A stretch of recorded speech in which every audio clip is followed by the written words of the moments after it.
Channel. आज की इस वीडियो में मैं आपके साथ स्टार्ट करने वाली हूँ सर्कल चैप्टर के P Y Q question E M R S N V S K V S tier 2 में एग्जाम में आए हुए। तो ये वीडियो आपके लिए काफी हेल्पफुल होने वाली है। वीडियो को स्टार्ट करते हैं बिना स्किप किए हुए, आप एंड तक जरूर देखना। वन बाय वन हर एक क्वेश्चन को डिस्कस करेंगे। फर्स्ट क्वेश्चन हमारे से जो यहाँ पर दिया गया है वो ईएमआरएस पीजीटी 2023 का क्वेश्चन है। और क्वेश्चन में क्या गिवन करके दे रखा है इसे पढ़ते हैं। वो कह रहे हैं एक ट्राइंगल है P Q R inscribed in the circle x square plus y square equal to 25 if q and r have coordinates 3 4 and minus 4 3 respectively that angle qpr की मुझे वैल्यू को फाइंड करना है। तो फर्स्ट यहाँ पर जो ट्रायंगल बनाया गया है वो हमारे पास एक सर्कल के अंदर बनाया है। तो मैं एक ट्रायंगल बनाने के लिए पहले सर्कल बना लेती हूँ। ये मैंने एक सर्कल बना दिया है। तो अब सर्कल जब हमने बना दिया तो पहले मुझे पता होना चाहिए कि जो ट्रायंगल हमें बनाना है जिस सर्कल के अंदर, तो उस सर्कल की मेरे पास सेंटर क्या होगा और उस सर्कल का मेरे पास रेडियस क्या होगा। तो समझिए पहले कि आपको इक्वेशन गिवन करके दे रखे हैं यहाँ पर x square plus y square is equal to 25। This is the equation which is given in the question. Now हमारे पास जो स्टैंडर्ड इक्वेशन होती है सर्कल की वो हमारे पास होती है x माइनस एच का square plus y minus k का square is equal to r square. अगर हम यहाँ पर इन दोनों को कंपेयर करें तो यहाँ पर मैं इसे इस तरीके से लिख सकती हूँ x माइनस जीरो का square plus y minus zero का स्क्वायर इज इक्वल टू क्या, 5 का स्क्वायर। तो बेसिकली जो जब हम यहाँ पर ये इक्वेशन लिखते हैं यहाँ पर h और कोमा के दे आर रिप्रेजेंटिंग सेंटर। ये मेरे पास सर्कल के क्या रिप्रेजेंट करते हैं, सेंटर। और आर मेरे पास क्या होती है, मेरे पास जो सर्कल है उसकी होती है रेडियस। एच कोमा के मेरे पास सेंटर होते हैं और आर मेरे पास मेरी सर्कल की क्या होती है, रेडियस होती है। अब जो यहाँ पर क्वेश्चन दे रखा है, जो क्वेश्चन में मुझे दिया गया है उस क्वेश्चन में जो मुझे सर्कल गिवन करके दिया गया है उस सर्कल का जो मेरे पास सेंटर है वो है 0,0 एंड जो मेरे पास रेडियस गिवन करके दे रखी है इस सर्कल की, वो रेडियस है मेरे पास बेसिकली 5। तो इस सर्कल के अंदर मैंने यहाँ पर ये ट्रायंगल को बनाया है। अगर मैं इस ट्रायंगल को ड्रॉ करती हूँ तो वो ट्रायंगल मेरे पास कुछ इस तरीके से बनेगा। ट्रायंगल के मुझे दो वर्टिसेस तो उसने गिवन करके दे रखे हैं ना, मैंने एक लाइन इस तरीके से यहाँ पर बना ली। एक यहाँ पर सेकंड दूसरी बनाते हैं। दूसरी हमारे पास कुछ इस तरीके से बनेगी। ट्रायंगल मुझे यहाँ पर फॉर्म करना है। ये हो गया मेरे पास सेकंड। नाउ जो मेरे पास थर्ड वर्टिसेस होगी वो मेरे पास कुछ इस तरीके से बन जाएगी। यहाँ पर हमने इस तरीके से इसको ड्रॉ कर लिया। ठीक है, अब यहाँ पर ये मुझे ट्रायंगल गिवन करके दे रखा है, इस ट्रायंगल पे मुझे बात करनी है। ठीक है, यहाँ पर ये, यहाँ पर ये। अब यहाँ पर देखो, यहाँ पर इसने मुझे ट्रायंगल मैंने बनाया, मान लीजिए ये है मेरे पास पी पॉइंट, ये मेरे पास है क्यू पॉइंट और ये मेरे पास है आर पॉइंट। जो ये सर्कल है इसका सेंटर मैं मान लेती हूँ यहाँ पर है। ये सर्कल का मेरे पास क्या है, सेंटर है। जस्ट मैंने मान लिया सेंटर को मैं रिप्रेजेंट करती हूँ ओ से, और जिसके कोऑर्डिनेट क्या है मेरे पास 0,0, बिकॉज जो मेरे पास सर्कल गिवन है उसका जो सेंटर है मेरे पास 0,0 है। नाउ मुझे कौन सा एंगल फाइंड करना है, मुझे एंगल क्या पी आर, मतलब ये वाला एंगल मुझे फाइंड करना है। इस एंगल के बारे में मुझे बताना है कि क्या होगा। तो देखो, इसको बताने के लिए हम है ना सेंट्रल एंगल थ्योरम का यूज कर सकते हैं, जो हमारे पास क्या कहती थी उसे समझते हैं। यहाँ पर अगर आप देखो तो क्यू आर मेरे पास इस सर्कल के, मतलब जो ये सर्कल आपको गिवन है क्यू आर हमारे पास एक क्या है, कोड है। ये कोड है। तो हमारे पास सेंट्रल एंगल थ्योरम ये होती थी कि जो हमारे पास ये कोड है, ये जो सेंटर पर एंगल बनाएगी, ये वाला एंगल ये सेंटर पर फॉर्म कर रही होगी। ये वाला एंगल मान लीजिए, ये वाला एंगल हमारे पास सेंटर पर फॉर्म कर रही होगी। तो ये क्या कहता है, ये मतलब सेंट्रल एंगल हमारे पास थ्योरम कहती है जो हमारे पास सेंटर पर एंगल फॉर्म हो रहा होगा वो 2 टाइम्स होगा जो ये कोड बाकी अदर सेगमेंट, सर्कल के अदर सेगमेंट पर जो एंगल फॉर्म कर रही होगी उसका। ये हमारे पास सेंट्रल एंगल थ्योरम होती है। मतलब angle Q O R 2 times होगा एंगल क्यू पी आर के। ये बात समझ में आई।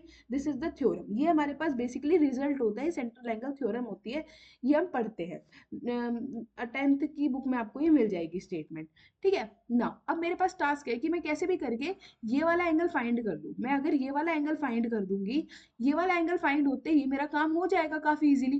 कैसे हो जाएगा, जैसे ही मुझे इस एंगल के बारे में पता चल जाएगा, मुझे ये वाला एंगल पता चल जाए तो मैं उसका हाफ करके ये वाला एंगल बता दूंगी। अब वो देखिए कि हम वो एंगल पता कैसे करेंगे, उस पर बात करते हैं। अब यहाँ पर समझिए कि हम किस तरीके से कर सकते हैं। अगर देखो, ये तो मेरे पास जो ओ क्यू है बेसिक, इसको मैं हटाती हूँ एक बार। यहाँ पर लिखने की मैं कोशिश करती हूँ। जो ये बाकी वाला पार्ट है ना, इसको मैं एक बार हटा देती हूँ। ये आप नोट कर लीजिएगा, ठीक है, ताकि हमें लिखने का थोड़ा स्पेस मिल जाए। ये है हमारे पास। अब देखो जो मैं आपके साथ डिस्कस कर रही हूँ, जो मेरे पास बेसिकली ओ क्यू है वो मेरे पास क्या होगी 5 क्यों, क्योंकि ये मेरे पास रेडियस है, ये मेरे पास क्या है रेडियस है। अब यहाँ पर देखो, अगर मैं यहाँ से एक स्ट्रेट लाइन इस तरीके से ड्रॉ कर देती हूँ, ये मैंने एक स्ट्रेट लाइन ड्रॉ कर दी, ये मैंने एक स्ट्रेट लाइन ड्रॉ कर दी। अब देखो ये बेसिकली लाइन, अब ये मेरे पास एक ये डायमीटर है, ये हमारे पास क्या है इस सर्कल का मैंने क्या मान लिया, this will be the diameter, क्योंकि सेंटर से अगर हमारे पास स्ट्रेट लाइन पास हो रही है वो हमारे पास एक डायमीटर का काम करेगी। अब जो ये डायमीटर मैंने बनाया है, मैं इस डायमीटर का नाम दे देती हूँ ए बी। मेरे पास ये डायमीटर है ए बी और ये मेरे पास है क्यू आर, ये जो कोड है इसका नाम क्या है क्यू आर। मैंने क्या करा, यहाँ से यहाँ तक इसको मैंने सेंटर से एक लाइन इधर खींच दी, सेंटर से एक लाइन मैंने यहाँ पर इस तरीके से स्ट्रेट लाइन मैंने इसके ऊपर ड्रॉ करी। तो देखो अब आपके पास क्या बन रहा है, मुझे क्या पता है सेंटर से बनी हुई जो लाइन होती है वो वो कोड को क्या करती है परपेंडिकुलरली बाइसेक्ट करती है, मतलब जितना ये वाला पार्ट होगा उतना ही ये वाला पार्ट होगा, और ये एंगल कितने डिग्री का बना रहा होगा 90 डिग्री का एंगल बना रहा होगा। अब मेरा टास्क ये है कि कैसे ना कैसे करके मुझे पता चल जाए कि ये डिस्टेंस कितना होगा। अगर ये वाली बात मुझे पता चल जाएगी तो मेरा क्वेश्चन हो जाएगा ना। तो अब देखो उसको हम कैसे पता करेंगे। अब देखो उसने मुझे क्या गिवन करके दे रखा है, उसने मुझे क्यू और आर के कोऑर्डिनेट गिवन करके दे रखे हैं। क्यू का कोऑर्डिनेट क्या है मेरे पास 3,5 है, सॉरी 3,4 है, क्यू के कोऑर्डिनेट क्या है मेरे पास 3,4 है, और आर का जो मेरे पास कोऑर्डिनेट है वो बेसिकली मेरे पास कितना है -4,3 है, -4,3 है। और ये डिस्टेंस मुझे कितना गिवन करके दे रखा है, जो ये वाला डिस्टेंस है, ये वाला डिस्टेंस मुझे 5 वुमन, ये डिस्टेंस मुझे 5 गिवन करके दे रखा है। अब आप ये देखो हम इसको कैसे फाइंड करेंगे, यही सबसे बड़ा टास्क है। अगर हमें ये पता चल जाए कि मैं ये डिस्टेंस कैसे फाइंड करूंगी तो मेरा क्वेश्चन तो सॉल्व हो जाएगा। अब देखो इसको फाइंड करने के लिए हम क्या करते हैं, अब ये वाला डिस्टेंस इस पॉइंट से इस लाइन के ऊपर परपेंडिकुलर डिस्टेंस है ना, ये जो O है वो इस लाइन के ऊपर क्या है मेरे पास एक परपेंडिकुलर डिस्टेंस है। तो मुझे ये वाला डिस्टेंस तो पता चल जाएगा ना कि ये डिस्टेंस कितना है, जो मुझे ये वाला डिस्टेंस, ये वाला इसके बारे में बात कर रही हूँ, ये वाला H, ये मेरे पास क्या है एक परपेंडिकुलर डिस्टेंस है। अगर मुझे ये परपेंडिकुलर डिस्टेंस पता चल जाएगा तो मैं इसको इजीली फाइंड कर पाऊंगी। क्वेश्चन तो मेरे पास इसी तरीके से होगा ना। अब देखो दो पॉइंट से पास होने वाली जो मेरे पास इक्वेशन होती है वो आपके पास क्या होती है वो हम पता कर सकते हैं। दो पॉइंट से पास होने वाली इक्वेशन मेरे पास क्या बनती है y minus y one upon में y2 minus y one is equal to x minus x one upon में x2 माइनस एक्स वन। अब यहाँ पर देखो ये मान लो ये आपके पास है x1 और ये मान लीजिए आपके पास है y1, और ये आपके पास मान लीजिए है x2 और ये आपके पास है y2। अब आप यहाँ पर इसे सब्स्टिट्यूट करोगे तो ये बनेगा y minus y one, y minus four, y2 minus y one, तो ये हमारे पास बनेगा 3 minus four, x minus x1, x1 की वैल्यू आपके पास कितनी है 3, x1 की वैल्यू आपके पास कितनी है 3, तो यहाँ पे रखोगे तो this value will become 3, and ये आपके पास बनेगा ये x2, हाँ x2 माइनस x1, x2 की वैल्यू हमारे पास कितनी है -4 और ये बन जाएगा -3। तो ये हमारे पास इक्वेशन बनेगी। अब इसको सिंप्लीफाई कर लीजिए तो ये देखो हमारे पास बनेगा -1, दिस इंप्लाइज, यहाँ पर मैं लिख रही हूँ y -4, this value will become -1, x -3, this value will become -7, -1 से -1 cancel, y -4 into 7 is equal to x -3। तो जब आप इसे मल्टीप्लाई करोगे this will give 7y -28 is equal to x -3। This implies x -7y -28 है, इधर आके +28 हो जाएगा, +28 -3 +25 इज इक्वल टू 0 हो जाएगा। यहाँ तक अपने को समझ में आया। देखो लास्ट वीडियो ये मैं हटा रही हूँ यहाँ पे, इधर फिर मैं इसको डिस्कस करूंगी। देखो लास्ट वीडियो में मैंने आपके साथ है ना डिस्कस किया था कि अगर एक लाइन, एक यहाँ पर मैं एक स्लाइड ले लेती हूँ क्योंकि मुझे स्लाइड की ज़रूरत है। कुछ लास्ट वीडियो में मैंने आपके साथ डिस्कस किया था, मान लीजिए ये पॉइंट आपको दे रखा है और ये लाइन दे रखी है, इस पॉइंट और इसके बीच में अगर मुझे ये मान लीजिए ए बी पॉइंट है और ये लाइन की इक्वेशन है ना मेरे पास ये है LX plus MY plus C is equal to 0। तो अगर आपको इन दोनों के बीच में ये परपेंडिकुलर डिस्टेंस निकालना हो D, तो फॉर्मूला बन जाता था मेरे पास AX प्लस में MY L x, sorry L A, हाँ एल ए, और वाई की जगह आप रख दोगे बी। ये आपके पास तरीका होता था, आप इस तरीके से इसको फाइंड करते थे।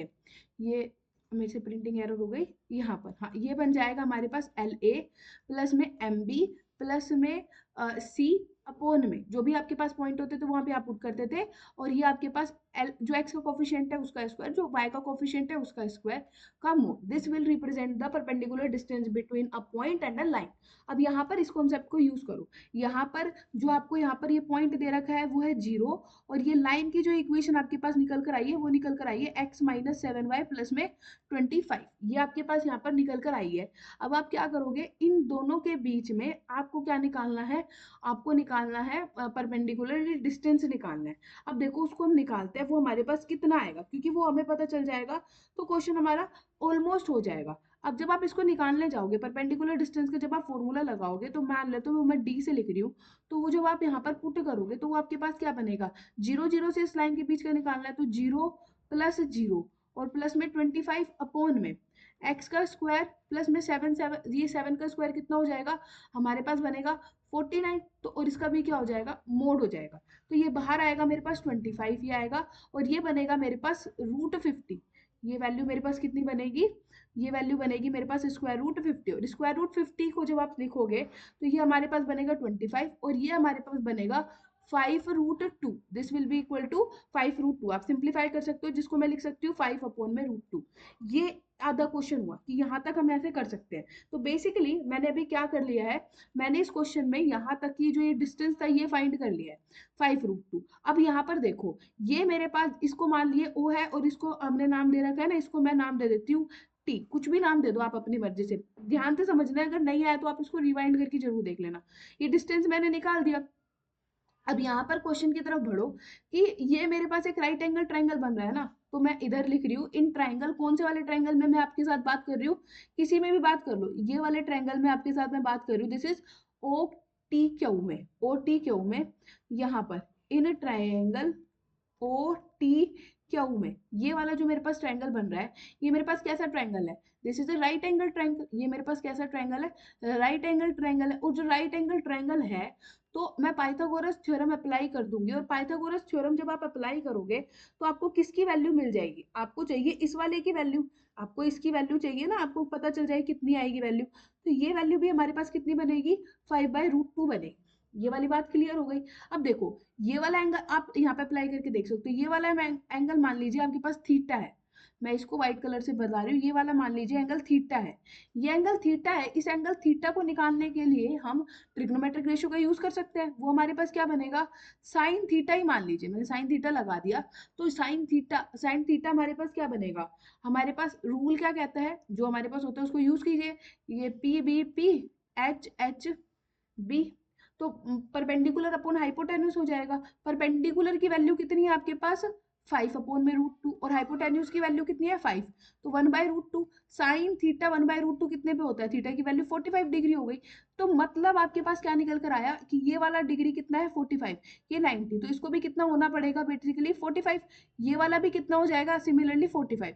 मतलब ये पूरा एंगल कितने डिग्री का बन रहा है आपके पास, ये पूरा एंगल बन रहा है 90 डिग्री का। और सेंट्रल एंगल थ्योरम, इसको मैं थोड़ा अभी इरेज करती हूँ ताकि हमें कुछ समझ में आए, आप इसको ना दोबारा बना के देख लेना। अभी मैंने ये सारी चीजें है ना जो उनको हटा देती हूँ। हाँ ये हटा दिया, ये हटा दिया। बेसिकली हमने जो कंस्ट्रक्शन करी थी ना उसको मैं एक बार दोबारा के लिए कर देती हूँ। हमने क्या करा था, हमने इसको ज्वाइन कर लिया था, मुझे हाँ अब सेंट्रल एंगल थ्योरम लगानी थी, तो मुझे ये एंगल पता चल जाए तो उसका आधा ये वाला बन जाएगा। तो मैंने ये पता कर लिया कि ये एंगल कितने डिग्री का बन रहा है 90 डिग्री का, और इसका जो आधा ये वाला एंगल कितने डिग्री का बन जाएगा यहाँ पर 90 का आधा बनेगा, 90 का आधा बनेगा, that is equal to 45 degree. तो इसका जो करेक्ट आंसर आएगा वो आएगा option number B. I know कि ये क्वेश्चन थोड़ा लेंथी है, बट ये करेगा होगा इसी तरीके से, आपको लग रहा होगा थोड़ा ज्यादा लंबा, बट आप इसको करोगे ना तो ये समझ में आ जाएगा। वीडियो को एक बार रिवाइंड करके जरूर देखना, पूरा कॉन्सेप्ट अच्छे से क्लियर हो जाएगा। नेक्स्ट क्वेश्चन की तरफ बढ़ती हूँ मैं। नेक्स्ट क्वेश्चन देखिए, नेक्स्ट क्वेश्चन हमारे पास ये दिया गया है, ये अगेन हमसे कौन से पेपर में आया गया है ये क्वेश्चन, ये हमारे से अगेन पूछा गया है EMRS PGT 2023 के एग्जाम में हमसे ये क्वेश्चन पूछा गया है। अब इसने ये कहा है कि the number of the circle that can be touched by the lines. तो देखो इसने ये कहा है कि ये जो लाइंस है ना इनके द्वारा तीनों लाइन को टच करे तो ऐसे कितने नंबर ऑफ सर्कल बनेंगे। काफी बेहद इजी क्वेश्चन है, इसमें कुछ नहीं करना, हमें ये देखना है कि सर्कल है ना, जो हमारे पास लाइंस होती है, जो हमारे पास कोऑर्डिनेट एक्सिस होती है, उसको कट कहाँ कहाँ करेंगे। मैंने बनाई एक ये लाइन बना ली, ठीक है, और इसी तरीके से मैं एक और लाइन ड्रॉ कर लेती हूँ ताकि क्वेश्चन बस इजी समझ में आ जाए। आप इसको रफली ड्रॉ करोगे ना तो भी हमारे पास ये हो जाएगा, ऐसा नहीं है, बस यहाँ पे समझने के लिए। ठीक है, अब पहली लाइन उठाओ, फर्स्ट लाइन जो मेरे पास है उसकी मेरे पास इक्वेशन क्या गिवन है उसको देखते हैं। वो हमारे पास दे रखी है x is equal to y plus two, this implies x minus y minus two is equal to zero. ये लाइन बेसिकली अगर मैं इसको ड्रॉ करूं तो ये हमारे पास लाइन है। जब आप x को जीरो रखोगे, जब आप x को जीरो रखोगे तो y की वैल्यू आपके पास कितनी आएगी, जब आपने x को जीरो रखोगे तो y की वैल्यू आपके पास आएगी माइनस टू। मतलब ये y एक्सिस को कहाँ कट करेगी, माइनस टू पॉइंट में। सपोज ये माइनस वन है और ये पॉइंट माइनस टू, तो ये यहाँ पर कट करेगी। और ये x एक्सिस को कहाँ कट करेगी, जब आप y को रखोगे तो ये x एक्सिस को कट करेगी 2,0 पे, ये यहाँ पर कट करके जाएगी। तो जब मैं इसको ड्रॉ करूंगी तो ये कुछ ऐसे से लाइन बनती चली जाएगी। आप इसको देख सकते हो, ये ऐसे मैंने रफली बनाई है, आप इसको और अच्छे से बना सकते हो। ठीक है, फर्स्ट लाइन मेरे पास ये बन गई। नाउ सेकंड लाइन की अगर हम बात करें तो सेकंड लाइन की मेरे पास इक्वेशन क्या गिवन है उसे लिखते हैं, y is equal to x plus में 3। तो ये बेसिकली हम ये देखते हैं कि कोऑर्डिनेट एक्सिस को कहाँ कहाँ कट करेगी। जब आप x को जीरो रखोगे तो y की वैल्यू आएगी 0,3। तो मतलब ये कहाँ कट करेगी, ये मान लीजिए 1 पॉइंट है, ये मान लीजिए 2 पॉइंट है और ये मान लीजिए 3 पॉइंट है। तो एक तो ये यहाँ कट करेगी, ठीक है, एक यहाँ पर कट करेगी। और दूसरा, जब आप y को जीरो रखोगे तो x की वैल्यू आपके पास आएगी -3। तो ये बेसिकली होगा, ये मान लीजिए 1 है तो ये बेसिकली -1 होगा, यहाँ मान लीजिए -2 होगा और यहाँ मान लीजिए -3 होगा। तो ये x एक्सिस को कट करेगी -3 वाले पॉइंट पे। तो जब आप इसको इस तरीके से ड्रॉ करोगे, ये मान लीजिए यहीं पर ही है, ठीक है, ये यहाँ पर कट करके जाएगी। दो लाइन हमारे पास बन गई। Now we will move on the third line. Third line मेरे पास जो इक्वेशन गिवन करके दे रखी है वो मेरे पास हमारे को दे रखी है, the line equation is 2x plus में 3y इज इक्वल टू 4। तो जब आप x को जीरो रखोगे तो नहीं, जब आप y को, पहले मैं x एक्सिस को देख लेती हूँ कहाँ कट करेगी। x एक्सिस को कट करेगी 2,0 पे, तो ये 2,0 वाला पॉइंट एक ये रहा। और y एक्सिस को कहाँ कट करेगी, जब x जीरो होगा तो वो वाला बनेगा 4/3। 4/3 है ना, वन से स्लाइटली थोड़ा ऊपर होगा, वन से स्लाइटली ये वैल्यू थोड़ी मेरी यहाँ पर होगी, मान लो इधर कट करके जाएगी। तो अगर मैं ये लाइन को ड्रॉ करूँ, मैं ये लाइन को ड्रॉ करती हूँ तो मेरे पास देखते हैं ये कहाँ कट करेगी। तो ये ऐसे कुछ बनेगी ऐसे, और ये यहाँ पर ऐसे कट करके चली जाएगी। ठीक है, ये मेरे पास ये लाइन बन गई। अब इन तीनों लाइनों को टच करते हुए कितने सर्कल मैं बना सकती हूँ, तो ये आप देख लो कितने नंबर ऑफ सर्कल आप बना सकते हो। देखो तीनों लाइन को कट करना चाहिए, एक को भी नहीं छोड़ना चाहिए। तो एक तो ऐसा बनेगा, मेरी सर्कल की शेप थोड़ी इधर उधर है, वो आप वो मैनेज कर लेना, बट ये होगा ऐसे ही कुछ ऐसे, और ये ऐसे। तो कितने सर्कल हम बना सकते हैं, दो सर्कल बना सकते हैं। इसका आंसर हो जाएगा option number A. Now next question की तरफ बढ़ते हैं। नेक्स्ट क्वेश्चन देखो हमारे पास ये गिवन करके दे रखा है, ये हमारे से बिहार का पेपर है उसमें आया हुआ है। मुझे इस क्वेश्चन में कुछ बताना था इसलिए। देखो जो हमारे पास सर्कल की जनरल इक्वेशन बनती है वो हमारे पास बनती है एक्स स्क्वायर प्लस में वाई स्क्वायर प्लस में 2gx प्लस में 2fy प्लस में c इक्वल टू 0।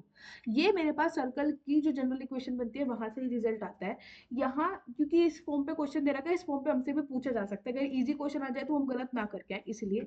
तो बेसिकली जो मेरे पास सेंटर के जो कोऑर्डिनेट बनते हैं ना, वो बनते हैं मेरे पास, जो एक्स का कोफिशिएंट दे रखा है उसका आधा, मैं यहाँ पे लिख देती हूँ minus coefficient of x divided by 2 और minus coefficient of y divided by 2। This is the coefficient, this represent the centre.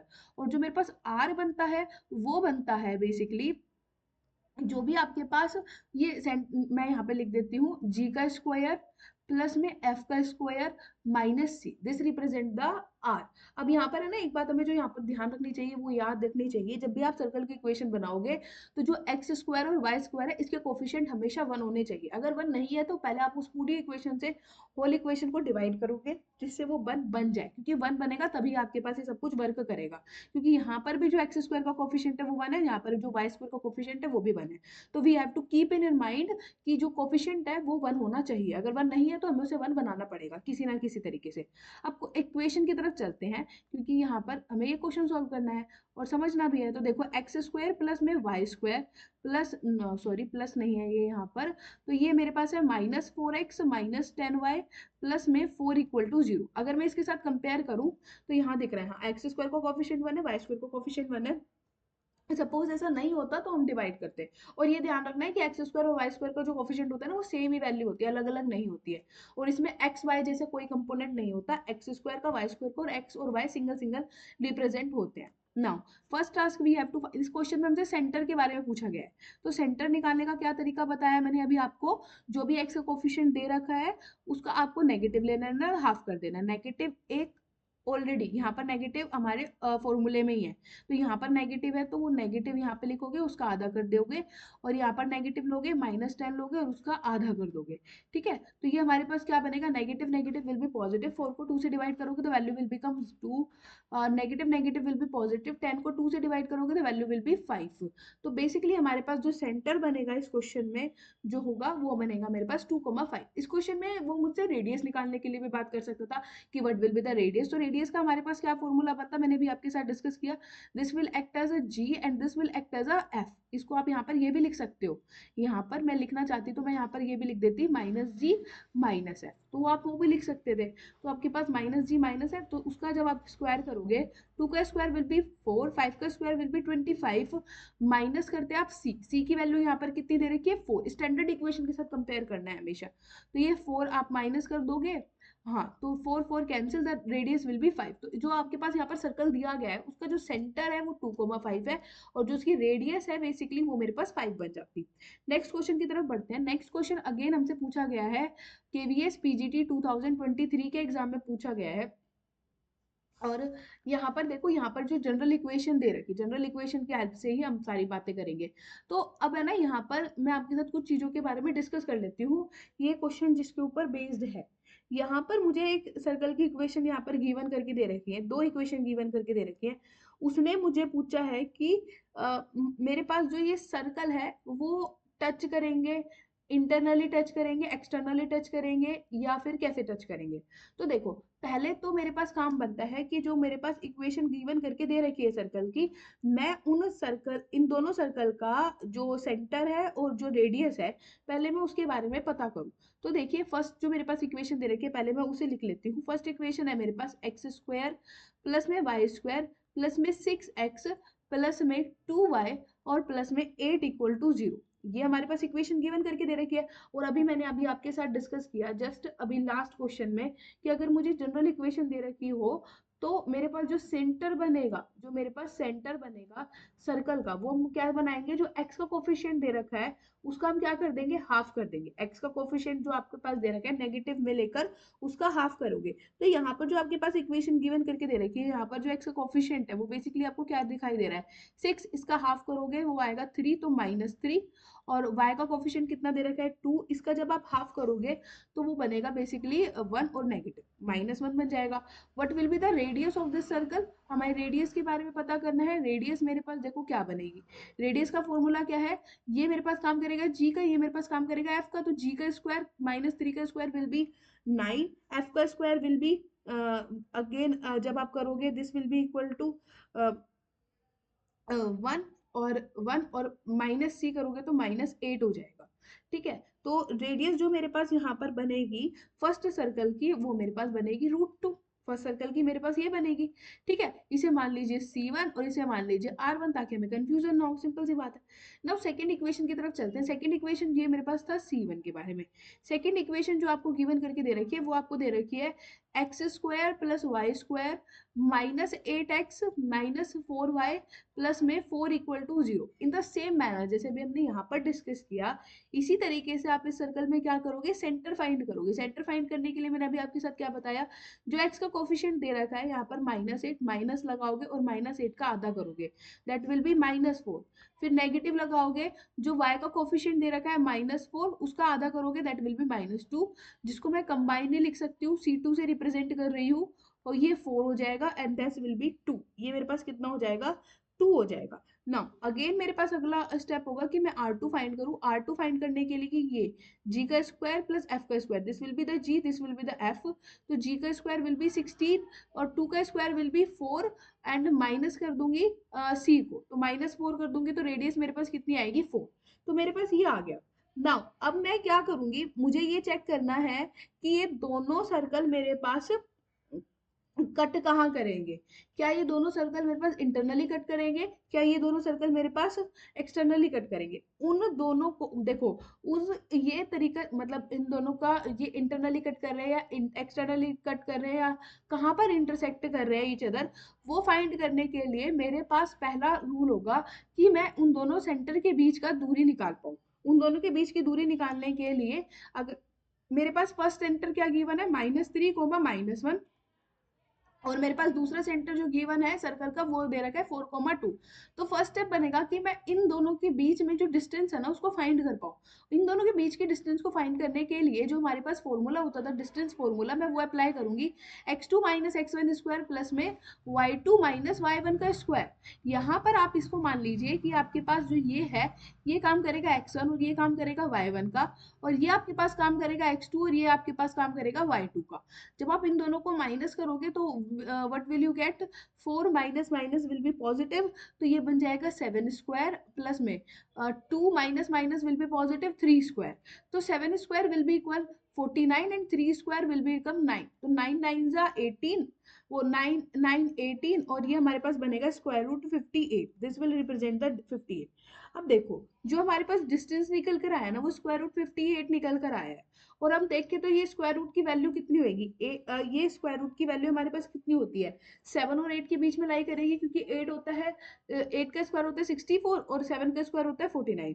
तो उन दोनों के बीच में मान लीजिए 7 पॉइंट समथिंग, मैं मान लेती हूँ 7 पॉइंट कुछ आएगी मेरे पास वैल्यू, जस्ट अप्रोक्स वैल्यू नहीं बता रही, 7 पॉइंट। अब हम फाइंड करते हैं R1 और R2 के बीच का डिस्टेंस।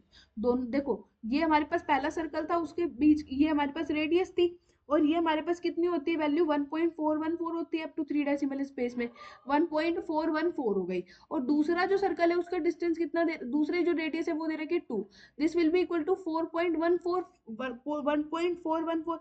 इसका मतलब क्या है कि भाई दोनों की रेडियस है, उन दोनों की जो रेडियस है उनका सम कितना है 3.414, और दोनों के सेंटर में एक यहाँ पर होगा और एक यहाँ पर होगा, उन दोनों के सेंटर में इतना ज्यादा डिफरेंस है, तो क्या ये कभी एक दूसरे को इंटरसेक्ट करेंगे, ये कभी एक दूसरे को इंटरसेक्ट नहीं करेंगे, इसलिए इसका ऑप्शन नंबर डी ट्रू हो जाएगा।